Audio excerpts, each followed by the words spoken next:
And it's Thursday morning, and it means it's time for our resident lawyer, Despina Priala, from boutique law firm Priala Legal in Runaway Bay, with us here once again to offer her legal expertise. She provides some general advice on the latest hot topics, which come thick and fast now. Of course, having experience spanning more than 25 years in areas such as property and commercial law, she also prepares wills as part of estate planning and litigation, and a whole stack more. She's with us this morning. Morning to you, Despina.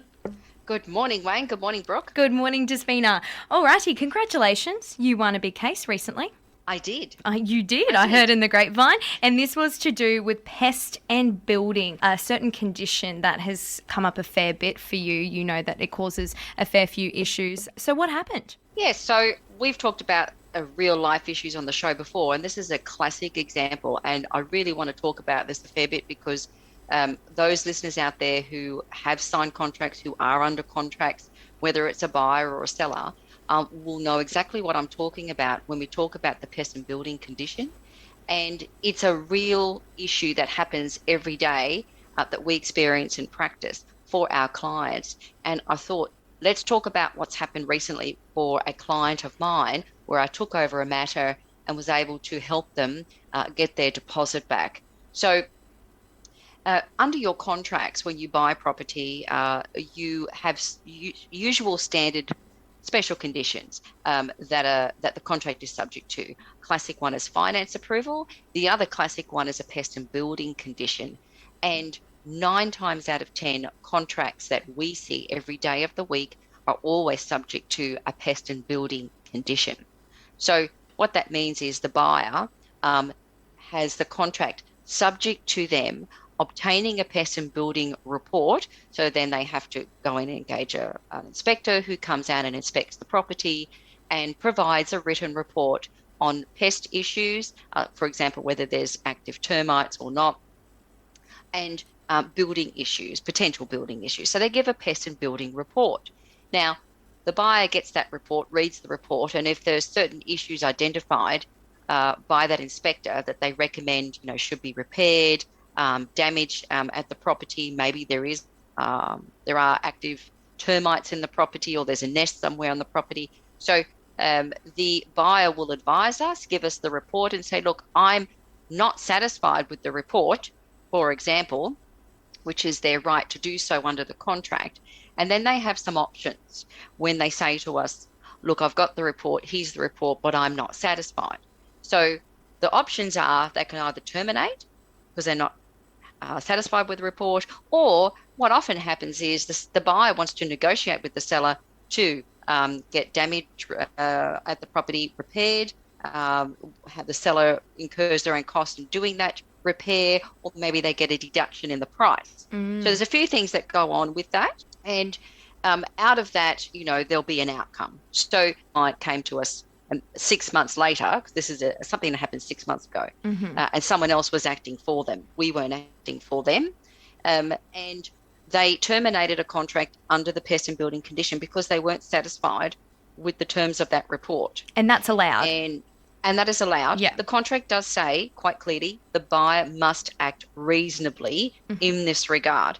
And if the seller asks for a copy of that pest and building report to justify for themselves, okay, why is the buyer wanting to terminate? Why do they say the pest and building report is unsatisfactory? So, and that gives the seller potentially some grounds to argue, okay, well, I don't think you're acting reasonably, or okay, you are, and yes, contract's terminated, we agree, we'll return the deposit to you. If you do terminate under that, you can get your deposit back. Despina, you mentioned the word reasonable and reasonably there a couple of times. Now, that sounds like a word that could be very much open to interpretation, let's say.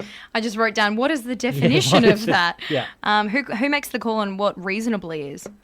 That's a really good question. So usually it's determined by the lawyers acting for each party with their client's instructions, but it's really the reasonable man test. So what would be considered reasonable? But sometimes it can be subjective because it depends on the uniqueness of the property and perhaps the uniqueness of what the report is saying about that property and whether it could be considered substantial damage or not. So there are lots of variables, but I've never seen a seller successfully argue that they don't think the buyer's acting reasonably and they do not agree to the termination. So I've never seen that in all my years. But this particular case, what happened is the buyer that came to me, they didn't get proper representation by this particular conveyancing firm at the end of the day, because when they terminated the contract, the seller's solicitors said, look, we think you're in breach. We're forfeiting the deposit. Oh. Now, and nothing was done. And the deposit sat in the agent's trust account for 6 months. Can I ask how much money it was? The deposit? Oh, it was $5,000. So good amount of money. Nothing to. Yeah, it is. It is. I mean, nobody wants to give money away. That deposit belonged to the buyer because the buyer lawfully terminated, and in our view, and that view was ultimately accepted when we wrote to them to say, you cannot state our client was in breach. They actually lawfully terminated the contract. You need to return the deposit, which the deposit was returned at the end of the day. It only took a week. There's some things and aspects to the pest and building condition that people need to understand. And yes, buyers need to act reasonably. But the other issue that came out of this is buyers need to get proper representation, because strictly speaking, that buyer should have got their deposit back 6 months ago. Yeah. Yeah. And what if that deposit was 20,000 or 30,000? And in this market, vendors are wanting that full 5% or even 10% deposit paid. So a lot of people put together their savings in this very competitive market where people are buying and selling property. And that's a lot of money to outlay. And for it to be in dispute incorrectly, that's a lot of money lost, which really should have been returned and put back in your bank account. Well, the other thing is the real estate agent, as you say, was had that in their account, their trust account for 6 months. So that's quite a reasonable amount of time. So obviously there was a thought even in the real estate agent's mind that there's a question over this money anyway. That's right. So the agent at the end of the day did do the right thing, which was good, because we would have had a big problem if the money was actually given to the seller at the end of the day by the agent. So that was very good that we could actually deal with that in a easier circumstances. But the end of the day, it is for buyers, it is about acting reasonably, but also understanding options with your pest and building condition, but also understanding too, you've got to get that right advice. Now, this conveyancing firm, who remain nameless, who acted for my client 6 months ago, basically said, look, this is all too hard for us, and washed their hands of it and said, you need to find someone else.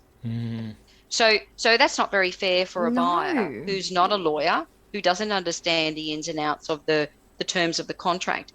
And eventually they came to us when they were buying another property, because they really didn't know what to do, and said, look, can you help me with this other matter?